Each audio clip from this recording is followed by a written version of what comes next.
కొరింథీయులకు రాసిన 2వ పత్రిక 4వ అధ్యాయము 5వ వచనము.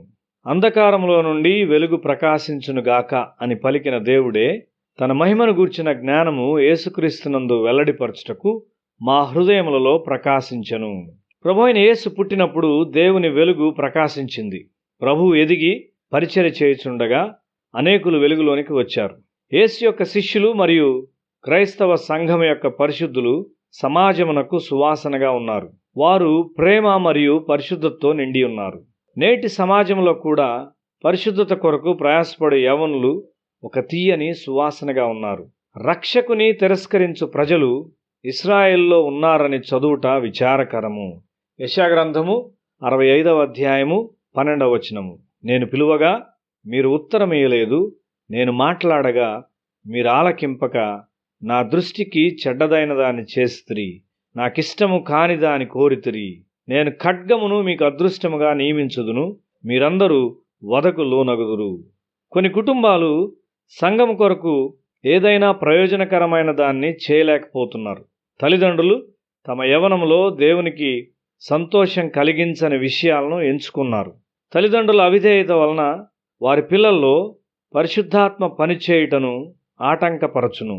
ఆ విధమైన కుటుంబముల నుండి గొప్పది ఏదీ రాదు. యెషయా 66వ అధ్యాయము 4వ వచనము. నేను పిలిచినప్పుడు ఉత్తరమిచ్చువాడొకడును లేకపోయెను, నేను మాట్లాడినప్పుడు వినువాడొకడును లేకపోయెను.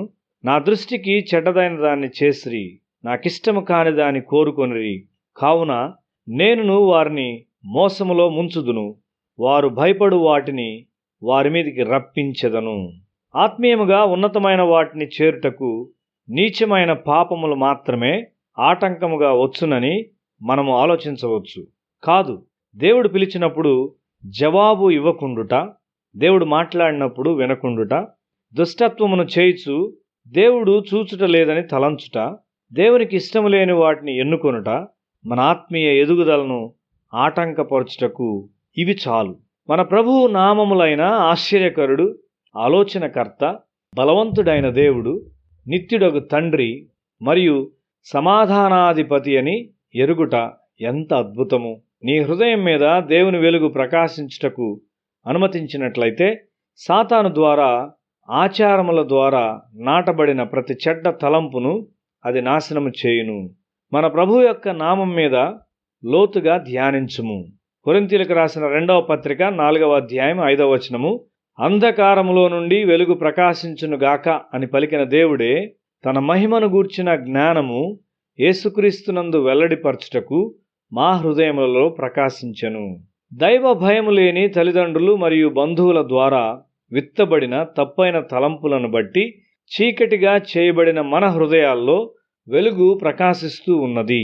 అయితే యేసునందు ఈ నిజమైన వెలుగు దేవుని సంతోషపరచని ప్రతి దానిని బహిర్గతము చేయును.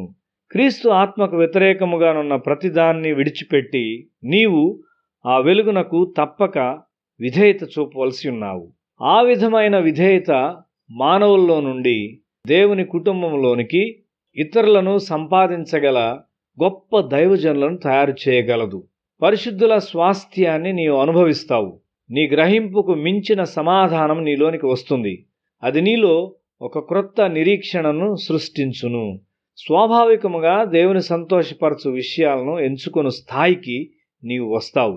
దేవునికి చెందని విషయాలు నీలోనికి వచ్చి శాశ్వతముగా నిన్ను దేవుని కొరకు ప్రయోజకునిగా ఉండుటకు ఆటంకపరచు వాటిని దేవుని యొక్క నిజమైన వెలుగు బహిర్గతము చేయును.